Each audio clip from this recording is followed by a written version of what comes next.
Meu nome é Lucas, e existem noites em que eu acordo com a sensação de que não estou sozinho no quarto. E não estou falando de pesadelo. Estou falando de algo real. Algo que começou no dia em que conheci a pessoa mais estranha, mais silenciosa e mais perturbadora que já cruzou meu caminho. Júlia. Eu sempre digo que, se eu soubesse como tudo terminaria, teria sentado em qualquer lugar daquela sala naquele dia. Qualquer um. Menos perto dela. Mas o destino é cruel. E gosta de brincar com a gente. O primeiro dia, se é a primeira coisa errada. Era o início do segundo ano do ensino médio. Nós estávamos voltando das férias, cansados, preguiçosos, sem vontade de estudar.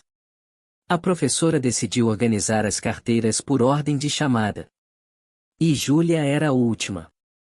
Eu era o penúltimo. Quando ela entrou, ninguém falou nada. Mas todo mundo percebeu. Ela era deslocada. Sabe quando você vê uma pessoa e sente, sem motivo, que ela não combina com o ambiente? Era ela. Pálida. Com olheiras profundas, como se não dormisse há meses. E um jeito estranho de andar, lento, arrastado, como se seus pés estivessem cansados de carregar o próprio corpo. Ela sentou ao meu lado.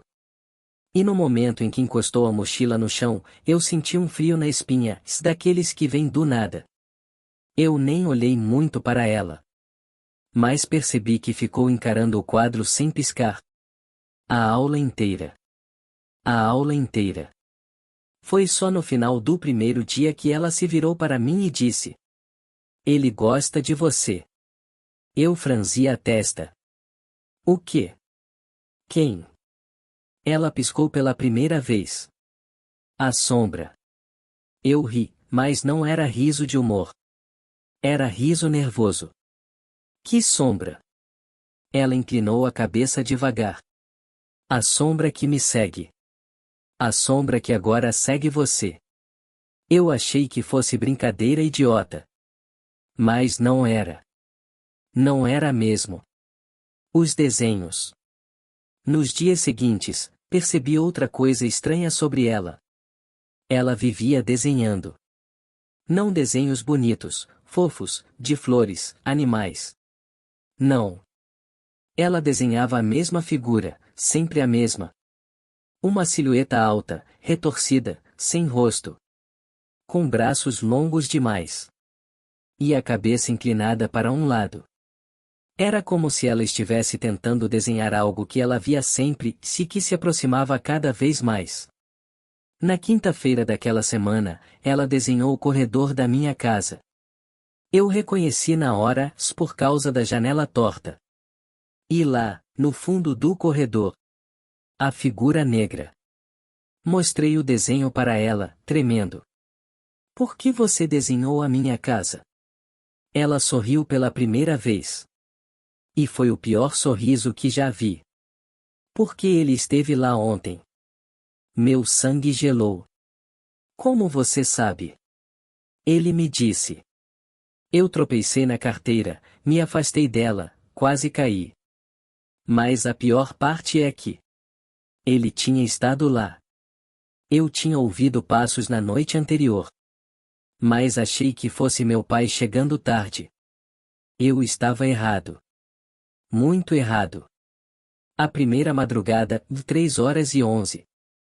Naquela noite, eu juro que tentei dormir.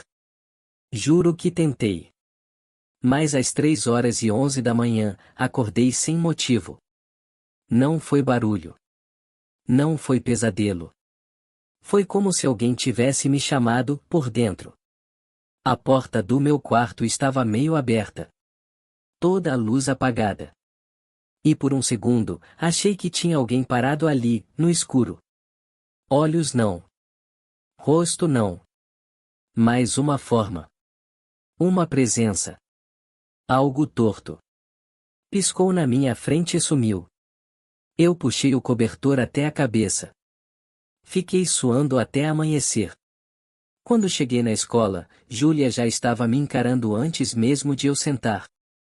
"Você não deveria ter olhado." Ela disse. Eu não aguentei.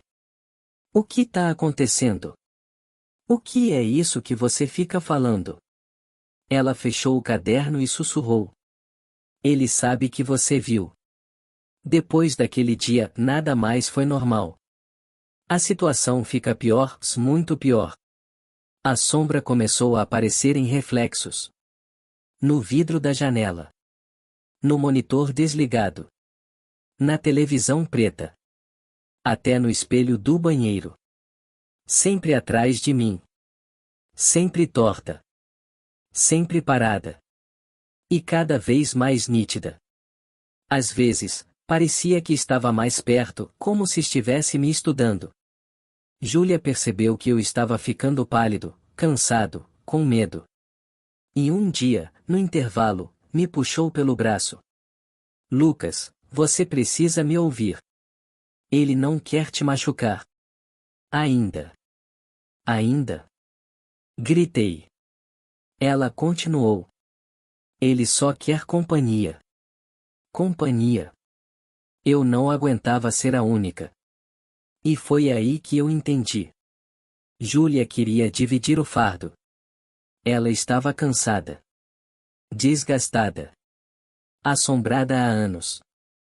E me entregou para aquilo. A casa da Júlia, essa visita que nunca deveria ter acontecido. Tudo piorou de vez quando Júlia faltou uma semana inteira à escola. Eu decidi ir até a casa dela. A porta estava destrancada. A mãe dela chorava no sofá, segurando uma blusa da filha. Ela sumiu, disse. Sumiu às 3 da manhã. E o quarto dela está errado. E apontou para as escadas. Eu subi. E o que vi no quarto dela? Foi a cena mais perturbadora da minha vida. As paredes estavam cobertas de desenhos. Não dezenas. Não centenas. Milhares. Todos iguais. A sombra. A figura torta. A cabeça inclinada. Mas ali, nos desenhos mais novos, tinha outra coisa. A minha silhueta. Ao lado dela. E em um dos desenhos, Júlia tinha rabiscado. Ele escolheu você. Meu estômago embrulhou. A noite do desaparecimento. Na madrugada seguinte, às 3h11, acordei gelado. Mas dessa vez não era só a sombra. Era ela. Júlia estava parada no canto do meu quarto. Mas ela estava errada. Pálida demais. Os olhos muito abertos. A cabeça inclinada exatamente no mesmo ângulo da sombra. E quando ela abriu a boca, não foi a voz dela que saiu. Foi a dele. Agora você pertence a nós. Eu tentei gritar. Nada saía. A sombra avançou. E apagou tudo ao meu redor. O depois, supôs Júlia. Nunca encontraram o corpo da Júlia. Nem pistas. Nem pegadas.